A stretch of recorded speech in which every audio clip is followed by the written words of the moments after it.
Comigo, obrigado, Senhor, por este momento tão importante na minha vida. Aqui eu me encontro, Senhor, para ser inebriado do teu amor, para ser inebriado do teu Espírito. Espírito Santo, vinde.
É no convite à oração que o Senhor quer que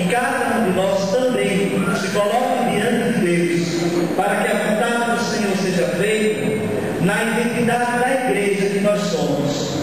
A igreja está fundada no grupo dos 12, e nós percebemos um grupo limitado, um grupo frágil, um grupo cheio de imperfeições, mas que o coração de Deus tem seus critérios.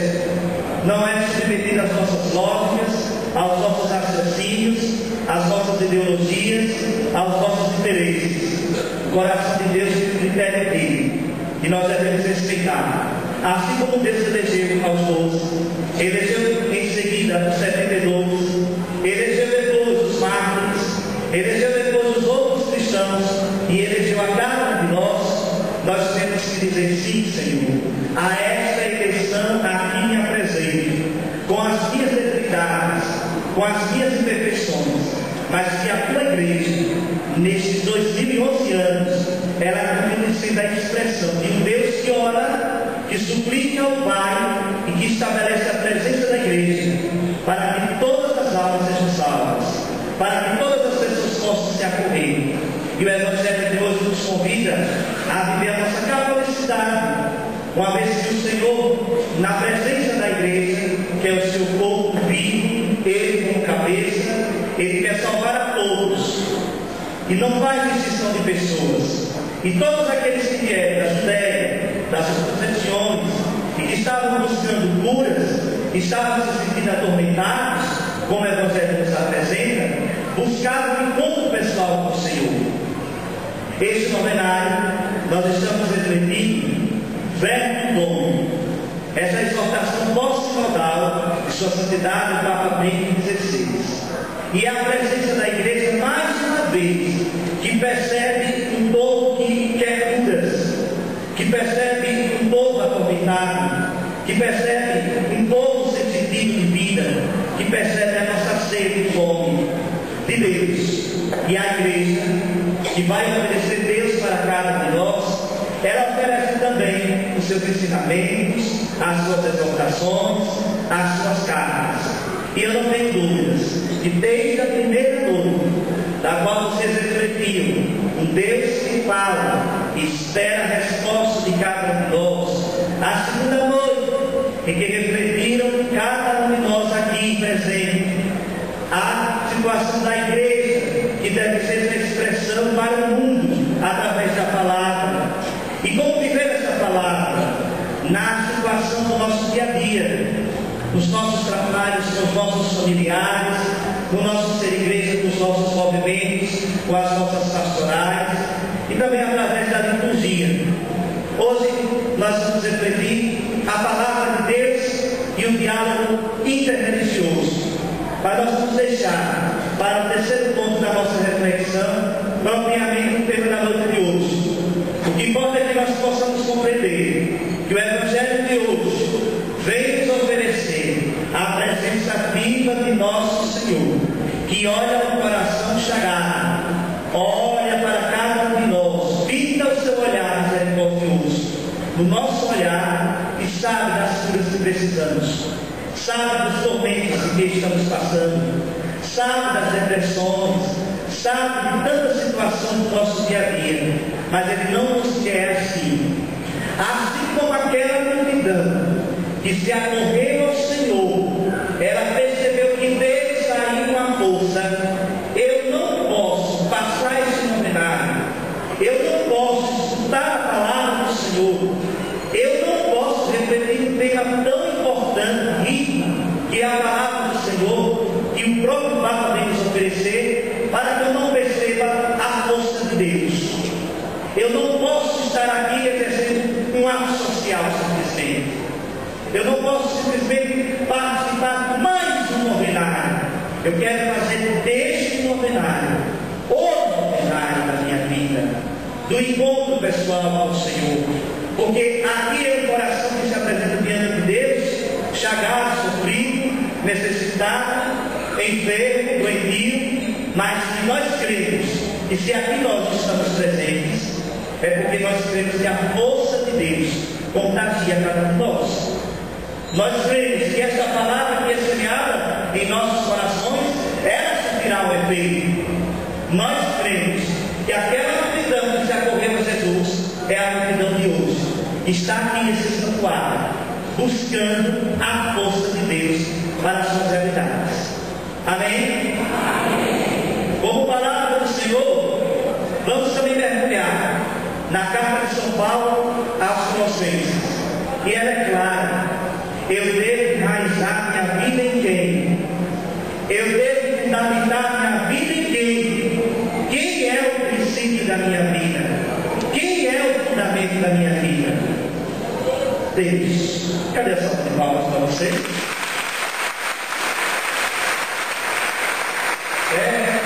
Nós podemos dizer muitas vezes Deus da boca para fora, mas nós temos que dizer com convicção, enraizados, ancorados no Senhor, depositando a nossa esperança, a nossa confiança nele. É isso que o Senhor espera dos cristãos, verdadeiros cristãos, não cristãos medíocres, não cristãos que são aqueles que vão se infernizando diante da sociedade com falsas piedades, falsas devoções, mas acima de tudo, o cristão que decidiu seguir Jesus, o cristão que teve um encontro com Jesus, o cristão que depositou toda a sua vida nele, crê nele e está enraizado nele. Se São Paulo se dirigia à comunidade dos Colossenses com essas palavras de exortação, de advertência, de alerta, é porque nós percebemos a instabilidade do coração do homem, de cada um de nós. Nós cremos que é nele que deve estar a nossa vida. Nós depositamos a nossa fé no Senhor, mas na hora que a situação dificulta, na hora que a cruz pesa mais um pouco, na hora que a dificuldade bate a nossa porta, na hora que o sofrimento bate a nossa porta, nós deixamos a raiz a desejar. Nós começamos a nos deixar conduzir por falsas doutrinas, como São Paulo aqui nos adverte, as filosofias vãs, desordenadas, que vêm da carne, que querem solucionar os problemas. Gente, esta carta do primeiro século da era cristã, hoje 2011, ela é atual para cada um de nós. Diante de um mundo tão relativista, do qual nós participamos, diante de um mundo de contravalores, diante de um mundo que adormeceu do pecado e quer se desligar de Deus, nós nos deixamos levar muitas vezes por essas falsas doutrinas, por essas falsas propostas. E aí aquela raiz que dizíamos ser em Cristo, ela não está enraizada nele, estava enraizada na carne, estava enraizada nos nossos interesses, estava enraizada em outras situações. São Paulo vem nos dizer hoje, nesta noite de modo especial, alertai-nos, cuidai, atentos, devem ser os cristãos diante dessas seduções, dessas propostas que vão querer solucionar aparentemente o nosso problema, que vão querer dar um sentido de vida, mas depois nós percebemos que o vazio continua, que ainda nós estamos com sede do nome dele e que deveríamos sempre estar nele, enraizados nele. Amém? Terceira reflexão é o tema da noite de hoje: o diálogo interreligioso. Graças a Deus, louvado seja o Senhor, que o Espírito Santo na igreja de nosso Senhor Jesus Cristo inspira os seus pastores, em todos os papas que tivemos, a abertura, sobretudo de João 23 para cá. E aí nós temos toda essa abertura que a igreja faz, não só às religiões monoteístas, não só ao judaísmo, ao islamismo e ao próprio cristianismo, mas a igreja também se abre às outras religiões que vêm pelos germes de Cristo Jesus. São Luciano, um dos primeiros cristãos, em um dos seus escritos, nos convida a perceber o verme, a semente do verme que está no coração de todo homem, mesmo ainda que ele não seja cristão. Quando a igreja se abre ao diálogo, à aproximação para com aqueles de outras religiões, seja o confucionismo, seja o budismo, não é porque ela está concordando 100% em toda a doutrina dessas confissões religiosas. Ela sim nos convida à abertura ao mundo globalizado, ao mundo plural do qual nós participamos, mas acima de tudo que nós percebamos nestes homens de boa vontade, o que? A semente de Cristo. Como é que eu vou perceber a semente de Cristo no judaísmo? Basta nós olharmos o nosso Antigo Testamento. O que é que nós temos em comum? Nós cristãos com judeus cristãos. O que temos similar? Nós podemos perceber o quê? Que o arco-íris, no episódio de Noé, ele revela para cada um de nós o quê? Que Deus abraça todos os povos. Que a aliança que ele faz, simbolizada no arco-íris, que nós visualizamos hoje, mas que tem sentido teológico da Sagrada Escritura, no episódio de Noé, vem falar desse Deus que é universal, que se abre a todas as nações, a todas as raças, a todos os povos. E aí nós vamos perceber na nossa literatura do Antigo Testamento a mesma situação que os judeus esperam. Um Deus que fala, um Deus aberto, um Deus que vem através dos profetas, através dos reis, através dos juízes, através dos salmos, dialogar com o seu povo. Amém? Então, se os judeus se aproximarem de nós, percebamos nele um coração de boa vontade, que tem o germe de Cristo Jesus, que tem a semente do Verbo, Cristo Jesus. E nele eu vou tentar dialogar. Com ele eu vou tentar aprender. Com ele eu não vou perder minha identidade, mas vou ser capaz de caminhar com ele em alguns aspectos. E naquilo que faz parte da minha identidade, eu não deixar de incluir. Amém?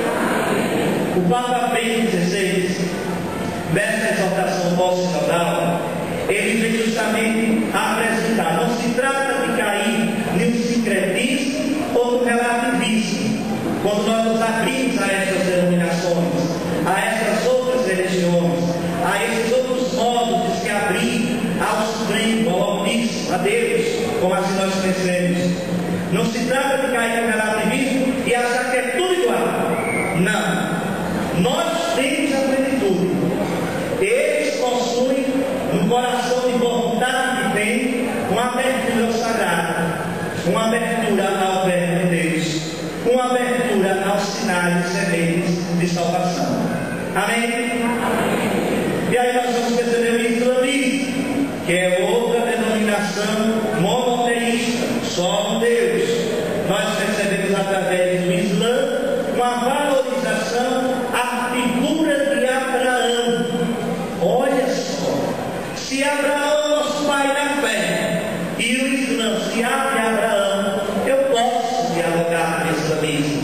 E hoje se trata de uma das religiões que mais se expande, o islamismo, e nós temos que ter a capacidade de dialogar com essa nova realidade, não perdendo a identidade cristã, mas acima de tudo, o que é que nós temos em comum? Se há a valorização do meu pai Abraão, se há a adoração a um Deus, se há o respeito à Sagrada Escritura, eu me encontro com esse meu irmão de boa vontade, embora não seja cristão. Amém? Aí agora nós temos as outras, que não são monoteístas. Budismo. O que aprender? O que conversar com o budista? Dele nós podemos aprender, desta denominação, nós podemos aprender o silêncio, a contemplação, a capacidade de meditação e a capacidade de acesso. Esses elementos são cristãos e eles têm. Olha aí, sementes de Cristo no budismo. Se abrirmos ao nosso coração, a nossa compreensão, podemos sim contemplar em Deus a boa vontade do coração do budista, que se abre ao Senhor, ao Altíssimo, e que promove a vida acima de tudo. Amém? Hinduísmo. O que aprender com o hinduísmo? Não é monoteísta também, como o Islã e o judaísmo. É como o budismo. Eles não são monoteístas. E o que aprender do budismo? Aliás, do hinduísmo? Os valores da família. Não existe uma condição tão bela e esplêndida no que toca aos valores familiares como o hinduísmo. Deles também podemos aprender muita coisa, desde os corações, e se abrir um diálogo e aprender como ser família, como sacralizar a família, como sacralizar a cada um de nós. Amém? Confucionismo. Todos esses nomes não são muito comuns para o nosso universo, mas é o tema da noite de hoje. Eu tenho que refletir convosco. Confucionismo também não são monoteístas, mas vem nos ensinar que a valorar o homem, a dignidade do homem. Olha aí, se nós cristãos defendemos a vida, promovemos a vida, os confucionistas também assim fazem. Dá para dialogar com eles, sim ou não? É este o mistério que vem nos apresentar a palavra de Deus. Ela não vai ser restrita a um único público. Não só os cristãos existindo. Ela se abre a todos, nos convida ao diálogo. E nós, como cristãos, diante desse mundo, que nós estamos aqui e podemos entrar em contato com outras pessoas de outros continentes que professam essas religiões que acabei de citar, nós podemos dizer em comum, temos, irmão e irmã, este amor a Deus, este amor ao ser superior e, acima de tudo, o amor à vida. São os dois pilares que nós encontramos tanto nas religiões monoteístas quanto nas outras religiões, quer budismo, quer hinduísmo, quer confucionismo. Quais são os dois pilares? Eles creem em ser superior absoluto. Eles creem também que a vida humana deve ser valorada. Amém? A palavra de Deus faz essa abertura de coração. Quando nós nos deixamos, é porque talvez nós precisamos ainda fazer uma profunda experiência desta palavra, para que nós entendamos que o Senhor veio na catolicidade se abrir a todos os homens e mulheres. Amém? Louvado seja